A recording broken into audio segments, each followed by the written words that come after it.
What's up, guys? It's Mizuna, and we're back for episode 10 of our Direwolf20 Let's Play experience here on our private server. Really excited to have you with me, and I hope you're having a good day. Let's jump right in. Between episodes, as I said I would, I moved everything from over there over here. I've got the machine set up over there still, not a big deal. And I've also set up the chicken farm between episodes. It is behind this wall. We can go check that out, actually. Simple, just a few chickens in there. I'm breeding them up currently, so just a few chickens in there on top of a hopper. The hopper feeds a crafter, just like before. That crafter feeds the rest of the system, including a culinary generator, which is right behind our energy acceptor. Underneath this drive, I have a storage bus from Applied Energistics. If we take a look at that recipe, you can see that it's not actually that difficult to craft. You just need an ME interface and some pistons. The interface is a formation core and an annihilation core. If you remember from last episode, we actually had an additional one of each of these because you get 2 per crafting recipe. So that's good. So I've got that hooked up to a drawer controller that's hooked up to all of these drawers, and you might be asking yourself, how are those drawers colored like diorite? Well, that's because they're framed drawers from storage drawers, and storage drawers also has a neat block called the framing table. You can use this to paint framed drawers any color you want. I did that just so that from the outside it doesn't look quite so obvious. It's still not ideal, to be honest, but for now it'll work just fine. So, that's what we've done, and this is working just fine. I can see all of my items, you can see all of the stone and everything, and if I put items into here, I also, I don't know why I keep losing my shield, but if I put items into my storage, my ME terminal, then they will automatically sort into these drawers first. I have it set as a slightly higher priority. You can set the priority of all of these machines right in here. This is set priority 0. The storage bus underneath is set for priority 1, so items go there first. Yeah, so this system's working great. I need to breed up those chickens so that it continues to keep up with itself, obviously. It's currently using egg salad faster than I'm making it, but just more chickens will be the solution to that problem. That's not what we're doing today, however. Today, we are going to work on blood magic. Let's sleep. I made myself a bed right over here just to make my life a little bit easier. Yeah, so today we're going to be working on blood magic, and I want to get to the Well of Suffering today. The Well of Suffering is a really cool block that basically hurts mobs around the altar to put blood in it. The first thing that we're going to do, though, actually, is create a better way to get up here, because right now I have no way up. Like, I've been just jumping or using my blink spell, or it's not really working. So I need, first things first, I need a better way to get up to my blood altar.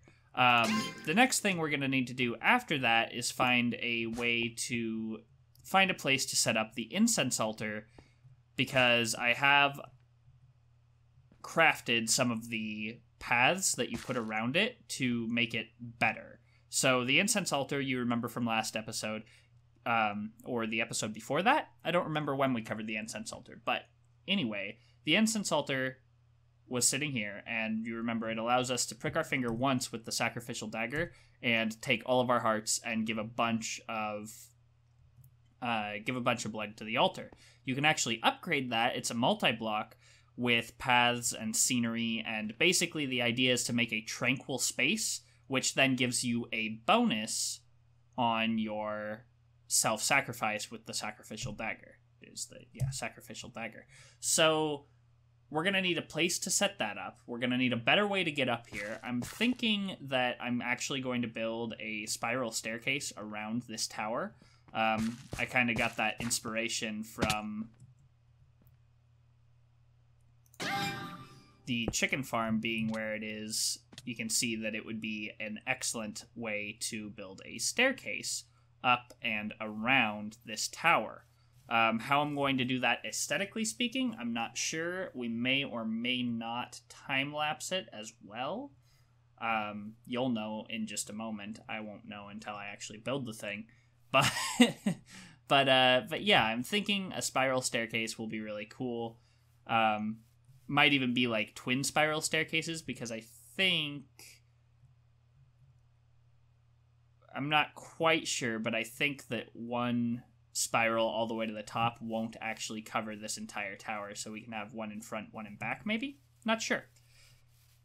Anyway, so yeah, that's the first thing I'm going to do. The first thing I'm going to do is work on a spiral staircase for this build.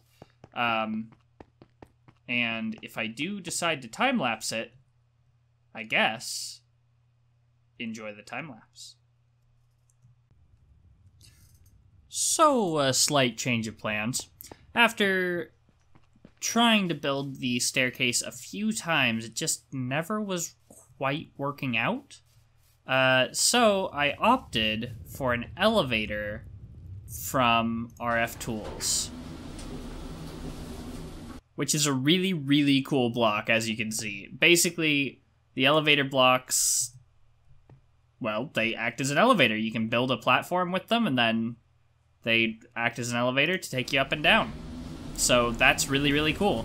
Eventually, obviously, we're going to want a better power source for these than I currently have, which is just the Stirling generator we were using before. But for now, I'd say it works just fine. Yeah, so just to take you through for a second, had to make some things here. Had to make a couple of elevator button modules. Those are pretty easy. You just need some ink sacks, iron, redstone, and buttons. Some elevators. These require an ender pearl each, so needed 2 ender pearls there. Machine frames, which we've seen before. Iron, gold, and lapis. Then we also needed a screen controller and 2 screens. The screen controller requires an ender pearl, so that's 3 ender pearls in all. And the screens are just glass around a machine base, which is gold and stone. So then the screen controller just acts as a power source for the screen. So you power this, and then it scans wirelessly to find screens that it gives power to. The button modules, if you shift right click, you can see them in this GUI. These screens are actually super powerful. They can be used for a lot more than this, and we'll be using them for a lot more than this later on in this series. But for now, this is what we've got. So that's what I did. Now then, what do we need to get into the Well of Suffering? First off, we need to get to a tier 3 altar, I believe. Because the Well of Suffering, if we look at, is a ritual.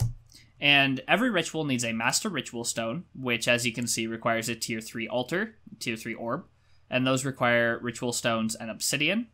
The Ritual Stones require tier 2. You can actually use these with an imperfect Ritual Stone, which we can make right now, to do some basic stuff. We might get into some of that later, but for now, this is what we need. So what we need are reinforced slates for all. So that's 4 of those per reinforced slate. We need more for the Master Ritual Stone. We need a Ritual Diviner. So this requires elemental inscription tools, a stick, and 4 diamonds. The tools are a magma cream and tier 3 altar, an obsidian, lapis, and ghast tier. All of those require tier 3 altar. We're actually going to need the dusk ones to place the I believe the Well of Suffering requires dusk runes, which means we need demonic slates, which are actually a tier 4. So we do need to get to tier 4 if we want to do this today. And that's a block of coal in a tier 4 altar. Alright, so to do this, we also need a weak activation crystal, which is a lava crystal. So there's a lot of stuff to be done. The very first thing we need to do is I need to farm up a ton of these blank slates and reinforced slates. We're going to need quite a few of both. So right now, I believe if I look at runes, each one of these requires 2 blank slates. So to get to the tier 3 altar, you don't need the corner pieces, as you can see. So that's 1, 2, 3, 4, 5. So that's 20 on to get to tier 3. So I can't quite do that yet. I need 40 blank slates. And then we need an additional, I believe, 7, so 28. We're going to need a couple of stacks of these. So this is going to take me a while. However, with you guys, I'm going to set up the Incense Altar to be a higher tier here. So remember, we were using the Incense Altar last time to increase our yield from cutting ourselves with the sacrificial knife. And it was also doing a few more things. Ooh, taking some damage there. All right. So I think right out here is going to be where I put this for now. That might change, but this is how this works. Going to want swap blocks. Going to want... I do believe it's these 3 blocks for the tier 2 Incense Altar, I think. I'm not sure on that. Oh, I am out of psi there. I'm not entirely sure on this, but I believe this is how this is done. So there are quite a few different tiers of these paths as well. But I think that's all we need. This is... Okay. So current tranquility, 424, current bonus, plus 48%. If we then plant some stuff around this and have some water and flowing water and stuff like that, just make this area kind of nice to be in, basically, then we can get a higher bonus. So, for instance, I believe I have a hoe somewhere, and I'm going to plant some seeds and some stuff like that, and I think that will increase it. I want a bucket. I have one in my inventory. I want seeds. Let's grab some of these. Let's grab... Do I have a potato? I do. Let's grab that. Do I have a carrot? Variety is good, by the way, is why I'm doing it like this. Okay, so that's what we've got for now. Gonna blink out there, and then I'm going to knock out this block here.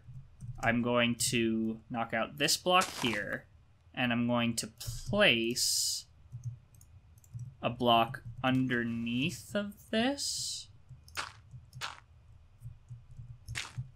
if that makes sense, so that I can place water there. So if I grab this water and place that here, I think that should have increased. Yeah, you see you saw the little flickering fire there? That increased our bonus. So now it's a 56% bonus. That's kind of cool. If we just hoe this ground, 57%. If we plant something on that hoed ground, 60%. So you see, basically everything that you do around here increases the yield of this just a little bit. So I think we're going to want, like... I don't know what, like, an optimal arrangement for this is. I'm not sure there is an optimal arrangement. And I'm not sure what we can do to make this look good either. So now that's still 60%, huh? Interesting. Is that the maximum for this level of... Well, actually, no. My tranquility didn't go up either, did it? Yeah, it did. Okay. So I think 60% is my maximum for this level. For this tier of the Incense Altar. So a 60% bonus is all I can get here, which is cool. As we get better, we can make stone paths as well, which that's a tier 4. tier 3. So with a tier 3 altar, I can make the next level of the Incense Altar. So there you go. That's what we need there. Alright, so now that I've got that set up, and now that this is kind of accessible, I think I'm going to just build a simple staircase to get up here for now. This altar's going to be huge. I don't know. I might rethink how I do things around here at some point, but for now, I think I'd just like to proceed. So if I now cut myself with this, that should have given me quite a lot of LP. It did. It gave me like 26 or 32, something like that. It gave me a lot, basically. So I'm going to want to do that over and over again, and I'm going to do that off camera to farm some of these blank slates, and then I'll come back. Progress update. We have made it up to the tier 3 altar. So all of these runes are in place, and then these need to be pillars of any block you chose. I chose basalt because I think it looks cool, and then glowstone on the top. Also, I have moved our incense altar to directly above the blood altar, because walking back and forth was very stupid. Now, it's time for the next part of this process. So, to get to tier 4, we need bloodstone bricks. Large bloodstone bricks. To get those, we need weak blood shards. How do you get those? I don't know. I'm clicking on it. There's no recipe. I do know, actually.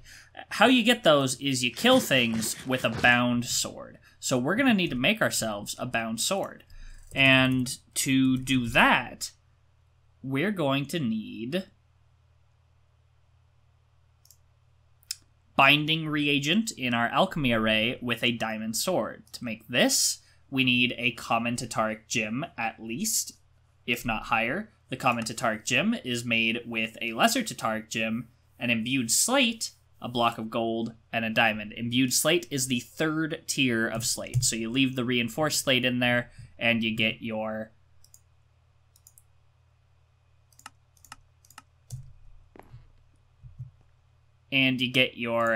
imbued slate. So I have made one of those. So it's time to make our common Tataric gem. I think we should have everything that we require in here. We have our Hellfire Forge for sure. We're going to need a common Tataric gem. Here's a petty right here. If we look at the uses for that, we can make a lesser with a diamond, a lapis, and a redstone. So redstone,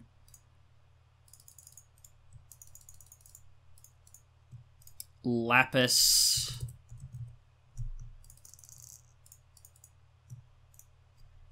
a diamond. I know we're going to need 2 diamonds. So then common Tataric gem is made with another diamond, a block of gold,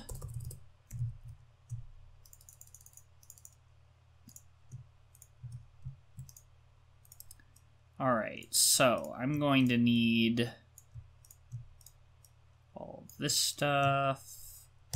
Alright, then if I put my lesser Tataric gem in here with my petty, my lapis, my redstone, and a diamond, I should get, for a small cost of will, I believe, a lesser Tataric gem.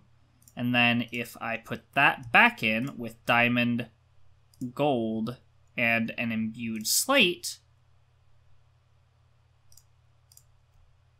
we're going to need a full gem to make this happen.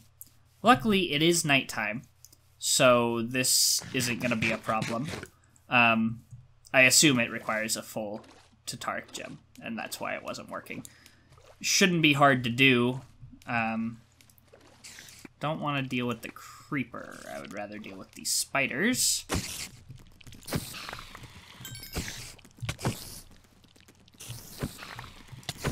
Alright, that should be a full gem, honestly. There you go.